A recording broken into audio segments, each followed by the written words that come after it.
چاہیے تھا، کیا غلطیاں میں نے کی، میں سوتا نہیں تھا۔ تو میں ہمیشہ اپنی جب سے گورنمنٹ آئی ہے سوچتا ہوں کہ کیا میں چیزیں کرتا جو مجھے کرنی چاہیے تھی شروع میں آ کے۔ تو جو سب سے بڑی چیز کرنی چاہیے تھی، یہ جو پیکج آج دیا ہے، یہ مجھے آتے ساتھ ہی یہ بزنس کمیونٹی کو پیکج دینا چاہیے تھا۔ اور اس کی وجہ بڑی خسرو بختیار نے آپ کو تفصیل میں سمجھائی کہ کوئی بھی ملک ترقی نہیں کر سکتا، آگے نہیں بڑھ سکتا سبزیاں اور گندم بیچ کے۔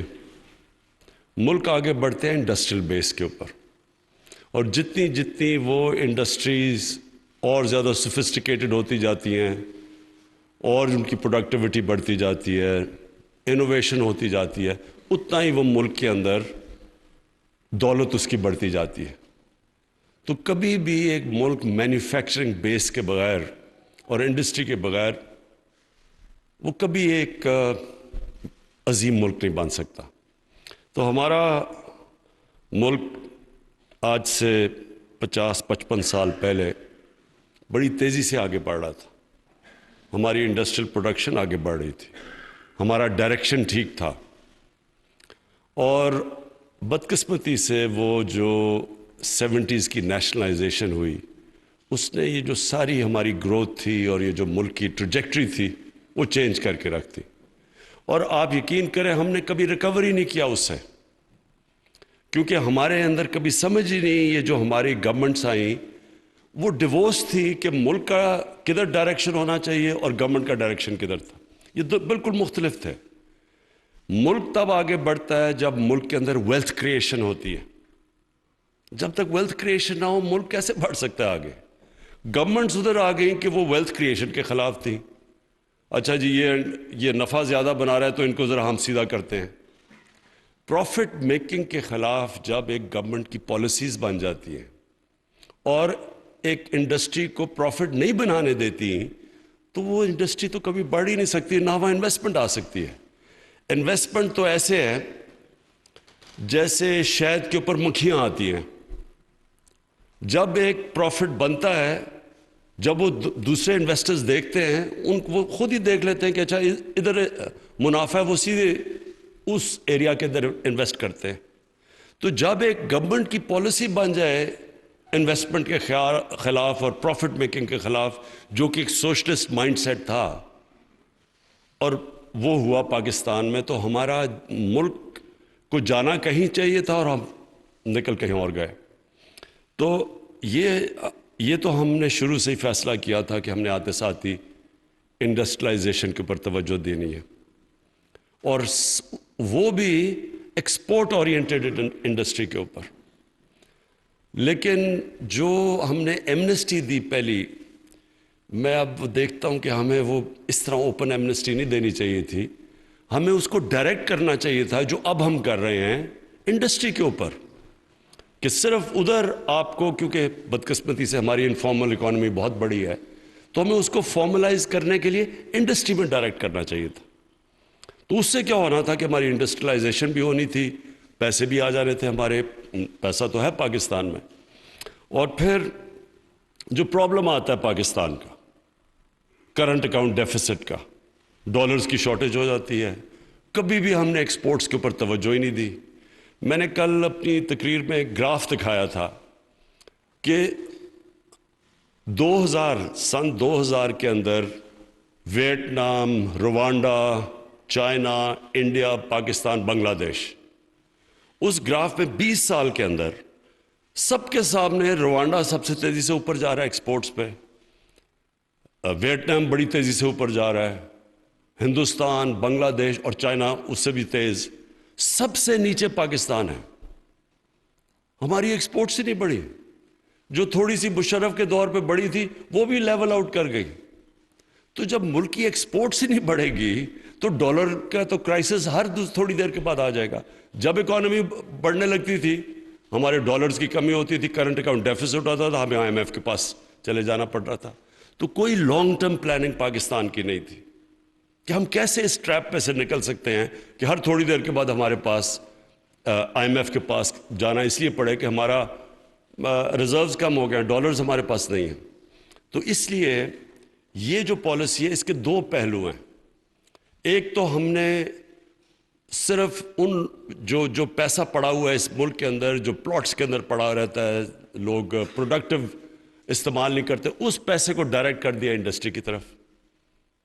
اسمال اور میڈیم انڈسٹری کے اوپر سب سے زیادہ زور لگایا، جو کہ سب سے مشکل اٹھانی پڑتی ہے اسمال اور میڈیم انڈسٹری کو. ان کے اوپر اتنی ہم نے مشکلیں ڈال دی ہیں کہ جو اس ملک کا انڈسٹریل بیس بننا چاہیے تھا، ہمیشہ اسمال اور میڈیم انڈسٹری بیس ہوتا ہے ملک کا، اس کے اوپر اتنی مشکلیں ڈال دیں کہ وہ اپنے آپ کو نکال ہی نہیں سکتا اور ریسٹرکشن سے. اور اس کے لیے ہم نے ایک بڑی اچھی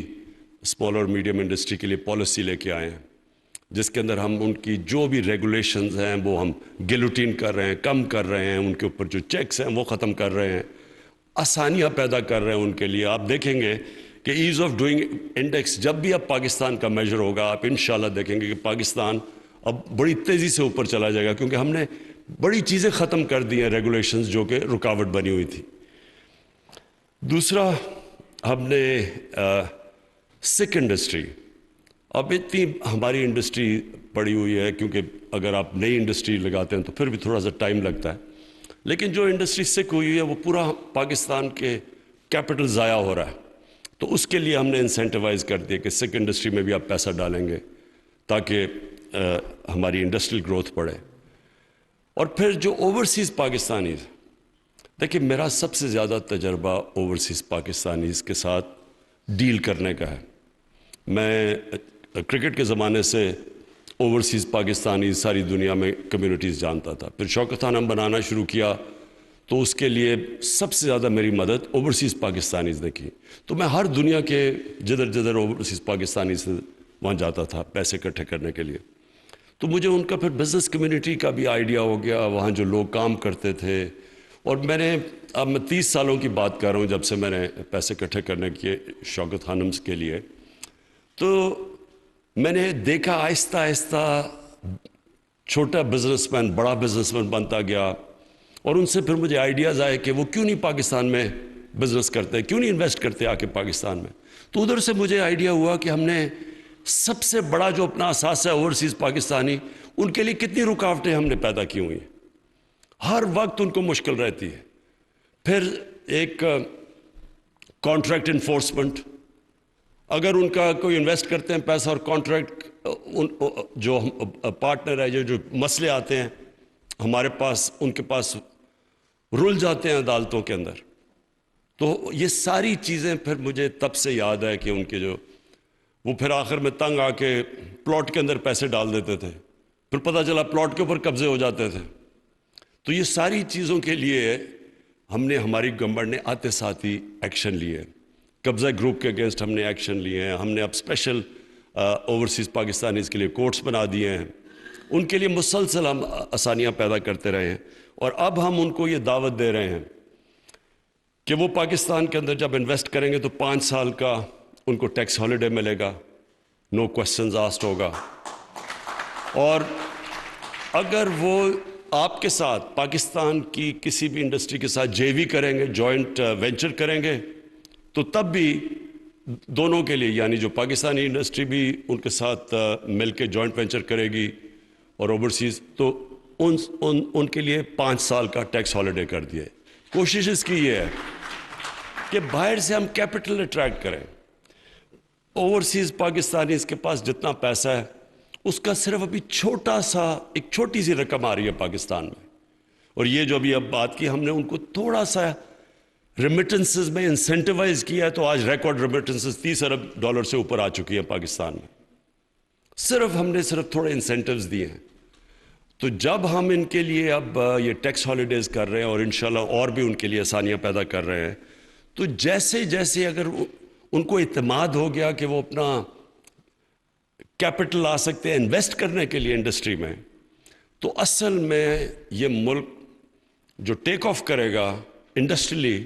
وہ سب سے ٹیک آف کرے گا جب اوورسیز پاکستانیز جو وہاں کامیاب بزنسز ہیں، جو کامیاب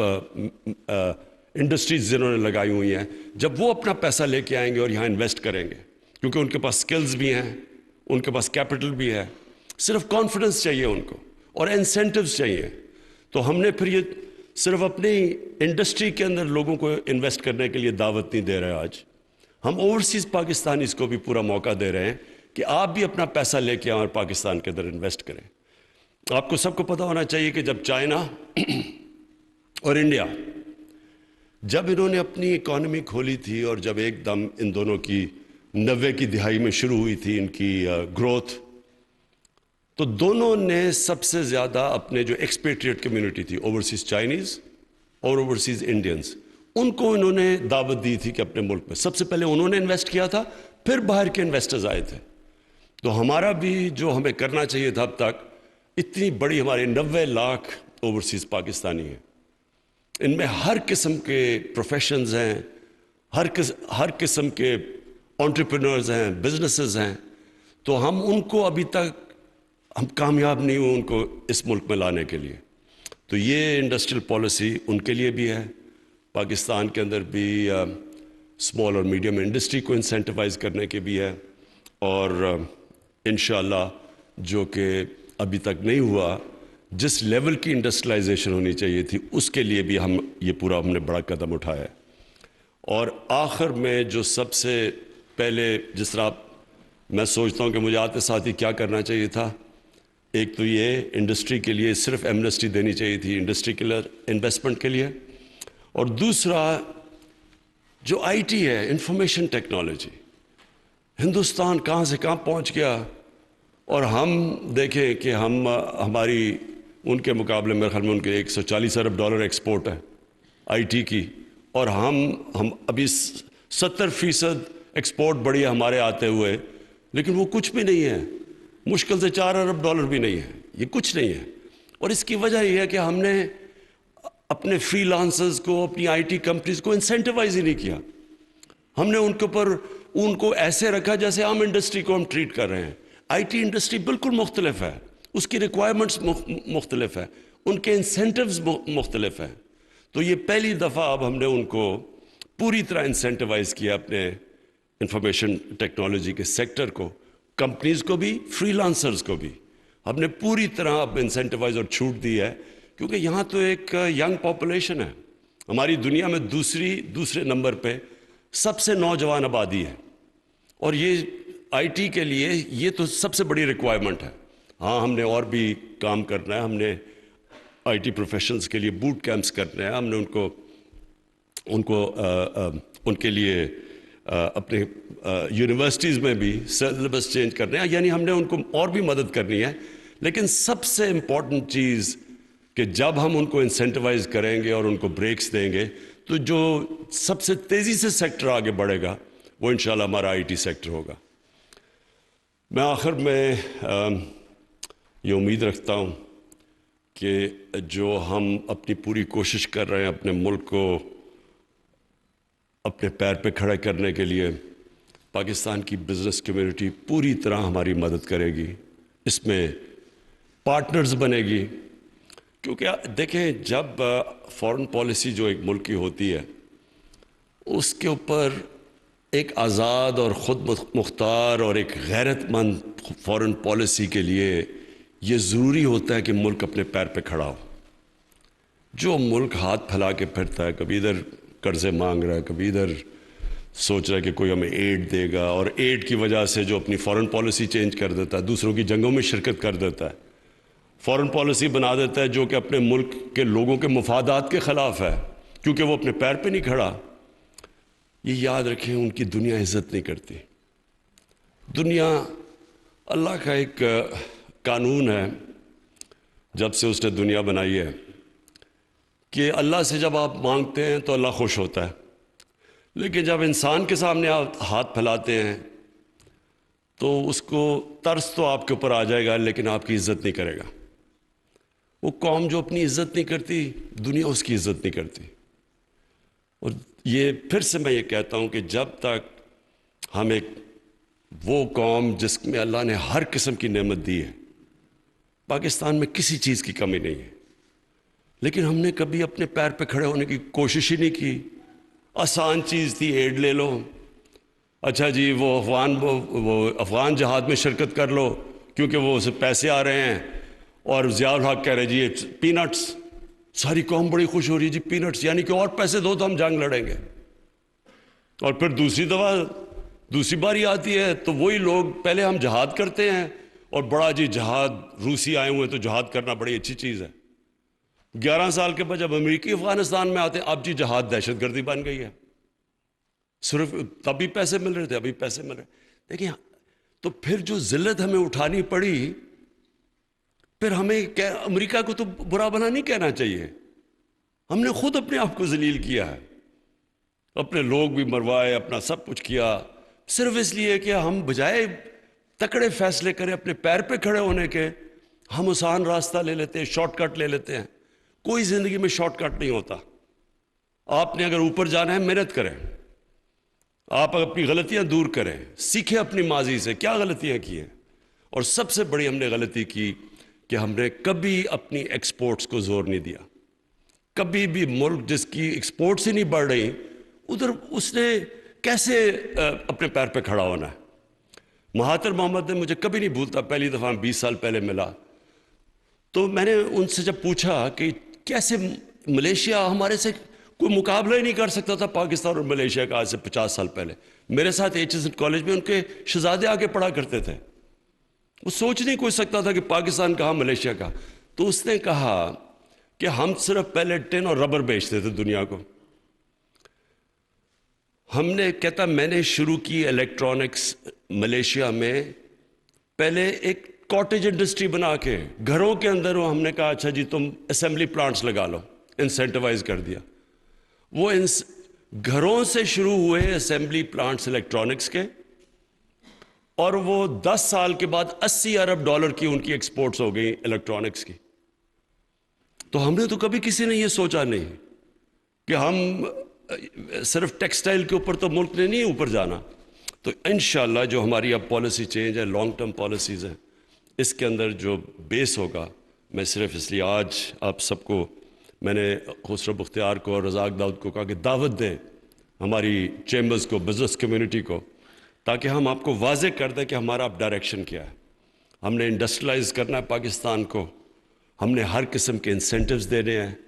اور جو ہمارا اسمال اور میڈیم انڈسٹری جو بیک بون ہوتی ہے, جو سب سے زیادہ نوکریاں دیتی ہے, روزگار پرووائڈ کرتی ہے, اس کے لیے ساری رکاوٹیں ختم کر کے ان کو انسینٹیوائز کرنا ہے. اور پھر جو ہمارا سب سے بڑا اثاثہ اوورسیز پاکستانیز ہیں, ان کو پاکستان میں لانے کے لیے ہر قسم کی فیسلٹیز دینی ہے. شکریہ.